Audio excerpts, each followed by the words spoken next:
Hello everyone, আমি Liza. Welcome back to my channel. তোমরা সবাই কেমন আছো? আশা করি তোমরা সবাই অনেক ভালো আছো।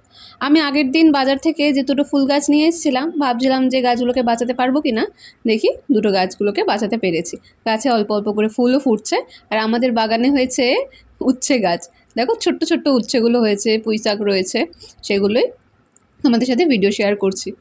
আর আজকে একটু ওয়েদারটা মেঘলা মেঘলা করেছে, মনে হয় একটু পরে বৃষ্টি হবে, তাই তোমাদের সাথে একটু ক্লিপ শেয়ার করবো বলে আমি এখানে বাইরে আসলাম। দেখো পুরো আকাশটা কালো করে এসছে, এবার বৃষ্টি পড়া শুরু হয়ে যাচ্ছে। কত জোরে হাওয়া দিচ্ছে দেখতে পাচ্ছ। এই বৃষ্টির দিনে একদিকে তো খুব মজা লাগে, কারণ বেশ ওয়েদারটা ঠান্ডা ঠান্ডা হয়ে যায়, গরম লাগে না। আর এত জোরে হাওয়া দিচ্ছে, দেখো গাছগুলো সব আস্তে আস্তে করে উল্টে পড়ে যাচ্ছে, তাই সেটাই তুলে দিতে আসলাম। আর এই বৃষ্টির দিনে জল জমলেই আমরা ছোটো ছোটো করে কাগজের নৌকা বানিয়ে জলে ছাড়তাম। তো আজকেও আমার ইচ্ছে করলো যে আজকে আমিও করি। অনেক দিন পর সেই ছোটোবেলার কথা মনে পড়ে গেল। তো আমাদের এখানে একটুখানি জল জমে ব্যাক সাইডটাতে, তো ওইটাতে একটু নৌকা আমি বানিয়ে কাগজে সেটাই জলে ছেড়ে দিলাম। তোমরাও কারা কারা এরকম করেছো ছোটোবেলায়, কমেন্ট করে জানিও। দেখো না আমাদের এখানটা কতটা জল জমে গেছে, প্রচুর পরিমাণে বৃষ্টি হয়েছে, রাস্তাঘাটে সব জল জমে গেছে। তো আজকে তারপরে মা আমাকে খেতে ডাকলো। তো আজকে দুপুরের লাঞ্চে ছিল শাক ভাজা, ভাত। শাক ভাজা মানে সজনে শাক ভাজা। তোমরা কি খাও? খুব টেস্টি হয়, খেয়ে দেখবে। আর ওটার মধ্যে প্রচুর পরিমাণে ভিটামিনস থাকে।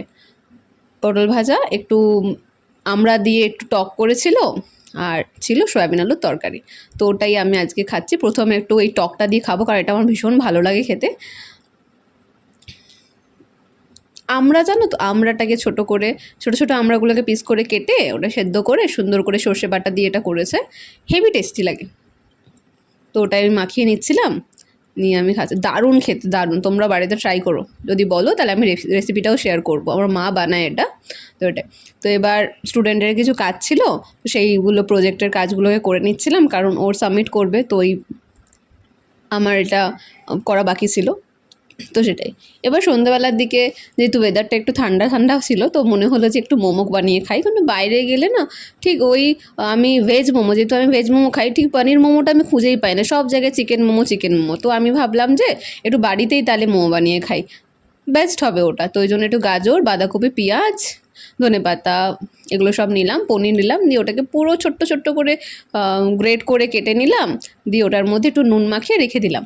এবার নুন মাখিয়ে কিছুক্ষণ রেখে দেওয়ার পরে টমেটো চাটনিটা করলাম। তার জন্য টমেটো, শুকনো লঙ্কা, রসুন, আদা একটু গরম জলে ফুটিয়ে নিলাম, ফুটিয়ে নিয়ে ওটাকে গ্রাইন্ডিং করে কড়াতে নেড়ে নিলাম। এবার মোমোগুলোকে মা ভালো করে করে নিয়েছে, দিয়ে ওটাকে স্টিম, আমার তো স্টিমার নেই, ইডলির একটা ছাঁচ আছে, সেটার মধ্যে আমি দিয়ে ওটাকে স্টিম করে নিলাম।